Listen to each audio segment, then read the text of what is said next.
मान्य सदस्य अरूप चटर्जी जी। अरूप चटर्जी जी। अध्यक्ष महोदय, प्रश्न की जवाब मिली है और मैं पूछता हूं, जो झारखंड सरकार के हमारे माननीय मंत्री ने जो जवाब दिया है उसमें नियमावली एक तो है, जो इन लोगों की जो नियुक्ति हुई है वो गवर्नर के द्वारा हुई है और झारखंड लोक सेवा आयोग के जेपीएससी के माध्यम से हुई है। जो एडवर्टीजमेंट जब निकली थी 2022 की जो नियुक्ति हुई है उसमें कहीं भी मेंशन नहीं किया गया जो ये नगर पालिका की जो अधिकारी है एग्जीक्यूटिव के पद पे बैठे हुए हैं, इन लोगों का जो है अलग नियमावली या नगर पालिका अधिनियम के अंतर्गत चलेगी। ये लोग राज्य सरकार के कर्मी नहीं है। आप राज्य सरकार कर रही है जो नहीं, ये राज्य सरकार के कर्मी नहीं है, ये लोग नगर पालिका का कर्मी है और इन्हीं के रेवेन्यू से इन लोगों का वेतन दिया जाएगा। अब नई नियमावली 2025 की बात की जा रही है, तो मैं पूछता हूं, जो जब एडवर्टीजमेंट निकला इन लोगों की नियुक्ति की, उस समय क्यों नहीं ये तमाम चीज, जब इन लोगों की नियुक्ति हो गई तो अब कह रहे हैं जो ये लोग झारखंड राज्य सरकार के कर्मी नहीं है, ये लोग नगर पालिका के कर्मी है, तो मतलब उस समय क्यों नहीं एडवर्टीजमेंट में दर्शाई गई ये तमाम चीजें? माननीय मंत्री जी कौन जवाब देंगे? सुदीप जी। चलिए ठीक। माननीय सदस्य अरूप चटर्जी जी का प्रश्न है। मैं एक बात बहुत स्पष्ट करना चाहता हूं कि जब विसंगतियों के सवाल खड़े होते हैं तो एडवर्टीजमेंट के जगह नियमावली ही प्रिवेल करती है। मान्यवर, झारखंड नगरपालिका सेवा संवर्ग 2014 और उससे पूर्व बिहार सरकार से चला आ रहा और झारखंड नगरपालिका अधिनियम के मध्य विधिक विश्लेषण के उपरांत हम लोगों ने उनके राज्य कर्मी होने के दर्जे के संबंध में यह तय किया कि चूंकि वह राज्य कर्मी नहीं है, नगरपालिका सेवा संवर्ग से आते हैं और नगरपालिका सेवा संवर्ग की एक नियमावली 2025 से प्रक्रियाधीन है। और मैं माननीय सदस्य को यह आश्वस्त करना चाहता हूं कि इस नियमावली का गठन जल्दी से जल्दी करते हुए उनकी आ रही वेतन विसंगतियों का हम लोग निराकरण करने का प्रयास करेंगे। माननीय सदस्य दूसरा पूरा पूछिए। अध्यक्ष महोदय, वर्ष 2014 की सेवा नियमावली के अनुसार प्रोबेशन की अवधि केवल 2 वर्ष है। 2022 में इन लोगों की नियुक्ति हुई, 2026 चल रहे हैं और ये नियमावली बनाने की प्रक्रिया आप इनकी जवाब में पढ़ सकते हैं। नियमावली के प्रावधानों के आलोक में इनकी सेवा संपुष्टि की कार्रवाई हेतु पत्रांक 475 दिनांक 13 फरवरी 2026 के द्वारा आवश्यक अभिलेखों की मांग की गई है। तो मतलब अगर 2 वर्ष अगर नियमावली आप फॉलो कर रहे हैं तो 2 वर्ष के जगह 4 वर्ष क्यों लग गया और कितने दिन लगेंगे?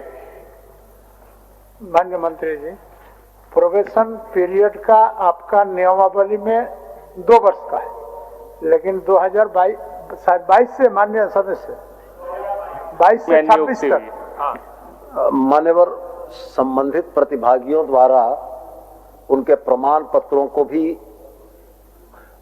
उपलब्ध कराया जाता है, जिसमें हो रहे विलंब के चलते ये समय थोड़ा बढ़ गया है।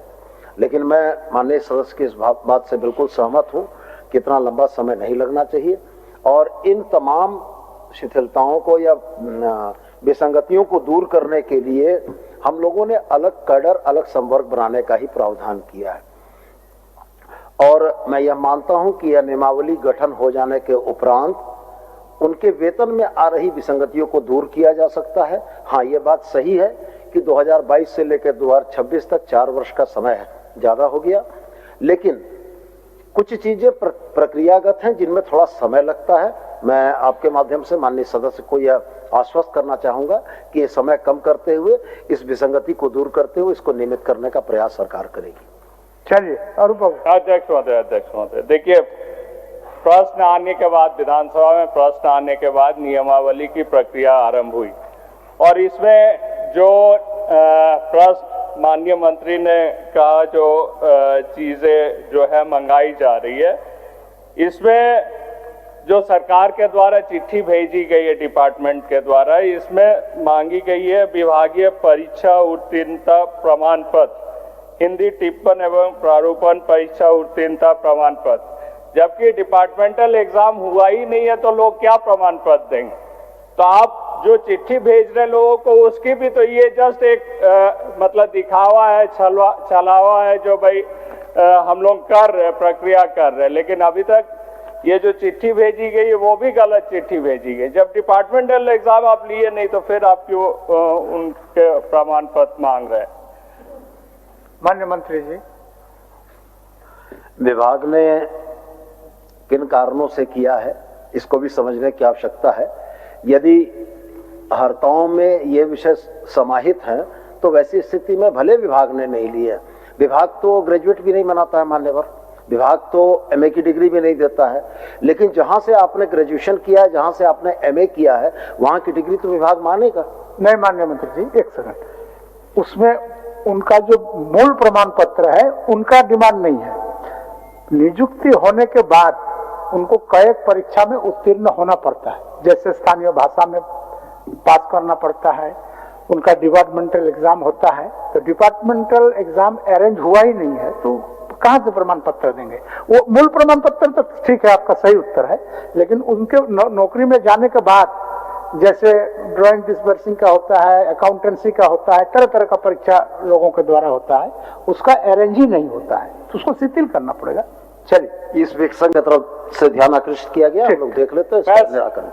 माननीय मंत्री एक समय सीमा निर्धारित करते हैं, ऑलरेडी 4 वर्ष लेट हो गई है, समय सीमा निर्धारित करते जो कितना दिनों में नियमावली बन जाएगी एवं लागू हो। मान्य सदस्य, मंत्री जी को थोड़ा इस विषय पर सांगोपांग विचार करने दीजिए। ठीक है, उसके बाद आपको एक मैक्सिमम समय सीमा तो निर्धारित करते जो 2 महीना, 3 महीना, 6 महीना। मान्य मंत्री जी, नियमावली के गठन के लिए मैं सदन को आश्वस्त करता हूं कि आने वाले 3 महीनों के अंदर में नियमावली का गठन। धन्यवाद। चलिए, मान्य सदस्य प्रदीप यादव जी, किसी को अभी आपसे आग्रह है मेरा, इस बार विधानसभा जब से शुरू हुआ है, बीच में प्रश्नोत्तर काल में अल्पसूचित और ध्यानाकर्षण के बीच में कोई व्यवधान उत्पन्न न करें। और हमको लगता है कि आज तक जो सदन चली, आपके तमाम माननीय सदस्य हैं, किसी तरह का कोई व्यवधान उत्पन्न नहीं, सुंदर स्मूथली चला। इसलिए आपसे आग्रह होगा, फिर सूचना के क्रम में फिर गड़बड़ हो जाएगा प्रश्नकाल, इसके बाद ही आपका ले लेंगे, हम ले लेंगे आप बैठिए।